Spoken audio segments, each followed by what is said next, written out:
आजचा दिवस मित्रांनो खूपच खास आहे, कारण की आज गणपती बाप्पा सर्वांच्या घरी पण येणार आहेत आणि मंडळामध्ये पण येणार आहेत.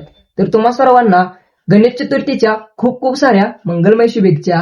तर नमस्कार मित्रांनो, तुमच्या सगळ्यांचं स्वागत आहे आपल्या मिनी व्लॉग मध्ये. गणपती बाप्पा आणायला जाणार होतो, तेवढ्यात गणाभाऊच्या घरी गेलो. तर गणाभाऊचं हे बघा डेकोरेशन गणपती बाप्पाचं कसं आहे, एकदम खतरनाक मध्ये केलं की नाही आपल्या गणाभाऊनं.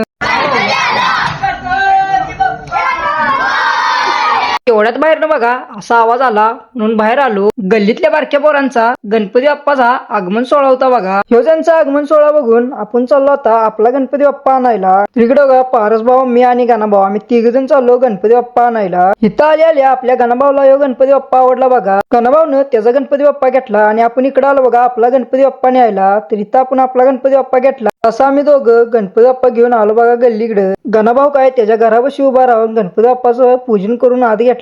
तर नंतर ना आपण घरापाशी आलो बघा. आपलं गणपती बाप्पाचं पूजन झालं आणि आपण घेतला गणपती बाप्पाला घरात. तर मित्रांनो, गणपती बाप्पा आपला कसा दिसतोय कमेंट करून सांगा आणि गणपती बाप्पा डेकोरेशन पण कसं दिसतंय ते पण नक्कीच सांगा. गणपतीच्या शुभ मुहूर्तावर आपण अचानकपणे आजारी पडलो बघा, त्यामुळे आपल्याला यायला लागलं दवाखान्यात. आपली तब्येत एवढी बिघडलेली की नाही काय बोलूच नका. डॉक्टर म्हणलं तुला आता डायरेक्ट सलाईन लावायला लागणार आहे. मग इकडे बघा आपण सलाईन वगैरे लावून घेतली. तब्येत एवढी भयंकर झालती की नाही मित्रांनो, सलाईनच्या 3 बाटल्या लावण्यात आल्या. त्यानंतर यातनं एक इंजेक्शन सोडायचं होतं, ते बघा असं इंजेक्शन सोडून वगैरे झाल्यानंतर सलाईन वगैरे संपल्यानंतर इकडे अशी सुई काढण्यात आली. सुई वगैरे काढून डायरेक्ट मित्रांनो आपण डॉक्टरांची गाठ घेतली. डॉक्टरांना म्हणलं हे अचानकच असं कसं काय बिघडलं, तर डॉक्टर म्हणलं आता हे सगळीकडे साथ पसरायला लागल्या. तर मित्रांनो, तुम्ही पण तुमच्या जीवाची काळजी घ्या. अशा गोळ्या लिहून घेतलेल्या बघा. डायरेक्ट आलो मेडिकल मध्ये, गोळ्या वगैरे घेतल्या. इकडे न्याला आपल्याला पारसभाऊ आणि गणाभाऊ आलतीत बघा. तर मित्रांनो, व्हिडिओ जर आवडला असेल तर व्हिडिओला लाईक कमेंट शेअर नक्कीच करा आणि जाता जाता आपल्या भावाला फॉलो पण तेवढं नक्की करा.